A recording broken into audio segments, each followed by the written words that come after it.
പൊന്നാനി ബിയത്ത് പ്രവാസിയുടെ വീട് കുത്തിത്തുറന്ന് 550 പവൻ സ്വർണം കവർന്ന കേസിൽ 438 പവൻ സ്വർണവും 29 ലക്ഷം രൂപയും പ്രതികളിൽ നിന്നും കണ്ടെടുത്തു. കേസുമായി ബന്ധപ്പെട്ട് പിടിയിലായ 3 പ്രതികളെ കസ്റ്റഡിയിൽ വാങ്ങി നടത്തിയ ചോദ്യം ചെയ്യലിനും അന്വേഷണത്തിനും ഒടുവിലാണ് സ്വർണവും പണവും കണ്ടെത്തിയത്. മോഷ്ടിച്ച സ്വർണം വിറ്റുകിട്ടിയ പണമാണ് പോലീസ് പിടിച്ചെടുത്തത്. തൃശൂർ വാടാനപ്പള്ളി സ്വദേശിയും പൊന്നാനി കരിമ്പനയിൽ താമസക്കാരനുമായ രായമരക്കാർ വീട്ടിൽ സുഹൈൽ, പൊന്നാനി കടവനാട് മുക്രിയകം കറുപ്പം വീട്ടിൽ നാസർ, പാലക്കാട് കാവശ്ശേരി പാലത്തൊടി മനോജ് എന്നിവരാണ് കഴിഞ്ഞ വ്യാഴാഴ്ച പ്രത്യേക അന്വേഷണ സംഘത്തിന്റെ പിടിയിലായത്. ഇതിൽ സുഹൈലിന്റെ ഭാര്യ വീട്ടിലെ പറമ്പിൽ 1.5 അടി താഴ്ചയിൽ കവറിൽ പൊതിഞ്ഞു കുഴിച്ചിട്ട നിലയിലാണ് സ്വർണവും പണവും കണ്ടെത്തിയത്. അതൊരു പ്രത്യേകമായിട്ട് പാക്ക് ചെയ്ത രീതിയിൽ തുണിയിൽ 1.5 അടി താഴ്ചയിൽ കുഴിച്ചിട്ട് അവസ്ഥയിലാണ് റിക്കവറി നടക്കുന്നത്. അത് ഈ ബഹളങ്ങളെല്ലാം കഴിഞ്ഞ് ഈ പോലീസ് കസ്റ്റഡി കഴിയുന്നതോടുകൂടി തന്നെ ഇതിൻ്റെ അടുത്ത ഘട്ടത്തിലേക്ക് പോയി കഴിയുമ്പോൾ അതിൽ ജാമ്യം നേടി ഈ സാധനങ്ങളെല്ലാം തന്നെ കയ്യിൽ വയ്ക്കാമെന്നുള്ളൊരു ഉദ്ദേശം കൂടിയാണ്. മോഷണം നടന്ന വീടിന്റെ സമീപമാണ് സുഹൈലിന്റെ ഭാര്യ വീട്. കുഴിച്ചിട്ട സ്വർണ്ണാഭരണങ്ങൾക്ക് പുറമെ ഉരുക്കി കട്ടിയാക്കി വിൽപ്പനയ്ക്ക് നൽകിയ സ്വർണവും പോലീസ് പിടിച്ചെടുത്തു. 8 മാസം എടുത്താണ് പ്രതികളെ പിടികൂടിയത് എങ്കിലും 5 ദിവസം കൊണ്ട് മോഷ്ടിക്കപ്പെട്ടതിലെ 90% പോലീസിന് കണ്ടെത്താനായി. മോഷണം മുതൽ കണ്ടെത്താതിരിക്കാൻ ബോധപൂർവമായ ശ്രമങ്ങളാണ് പ്രതികൾ നടത്തിയത്. പ്രത്യേക സംഘത്തിന്റെ അതിവേഗ ഇടപെടലിലൂടെയും ശാസ്ത്രീയമായ ചോദ്യം ചെയ്യലിലൂടെയും സ്വർണം ഒളിപ്പിച്ച സ്ഥലം പറയാൻ പ്രതികൾ നിർബന്ധിതരാവുകയായിരുന്നു.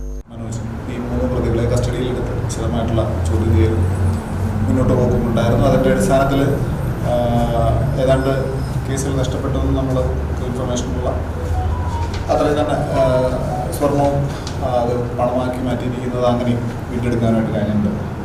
കണക്കുകൾ പ്രകാരം ഞങ്ങൾ റിക്കവറി നിയമപരമായിട്ടുള്ള റിക്കവറി പ്രകാരം ഏതാണ്ട് 3500-ലധികം ഗ്രാം സ്വർണവും ഏതാണ്ട് 29 ലക്ഷത്തോളം പണവും ഇത് പല ഘട്ടങ്ങളിലായിട്ട് പണമാക്കി മാറ്റിയിരിക്കുന്നത് റിക്കവർ ചെയ്ത ഒരു വാർത്ത നിങ്ങൾ അറിയിക്കുക എന്നുള്ളതാണ് എൻ്റെ പ്രധാന ഉദ്ദേശം. ഈ കേസിൻ്റെ അന്വേഷണത്തിൻ്റെ നമ്മളിൽ പിടിക്കപ്പെട്ട പ്രതികൾ പല ഘട്ടങ്ങളിൽ പോലീസിനെ തെറ്റിദ്ധരിപ്പിച്ചുകൊണ്ട് കഴിഞ്ഞ ഏപ്രിൽ 13-നാണ് കേസിനാസ്പദമായ മോഷണം നടന്നത്. നിരീക്ഷണ ക്യാമറ നശിപ്പിക്കപ്പെട്ടതിനാൽ പ്രതികളിലേക്ക് എത്താനുള്ള വഴികൾ അടഞ്ഞിരുന്നു.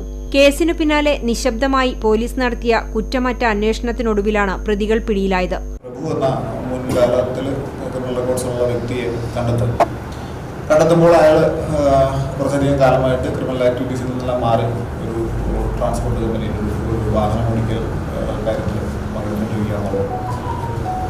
ഒട്ടും സമയം കളയാതെ തന്നെ അയാളെ കൂട്ടിക്കൊണ്ടുവന്ന് വീണ്ടും ഈ പ്രതിയെ ഹൗസ് ചെയ്തതിനകത്ത് ആ വാദവും പൊളിയുന്നൊരു ഘട്ടം വന്നു.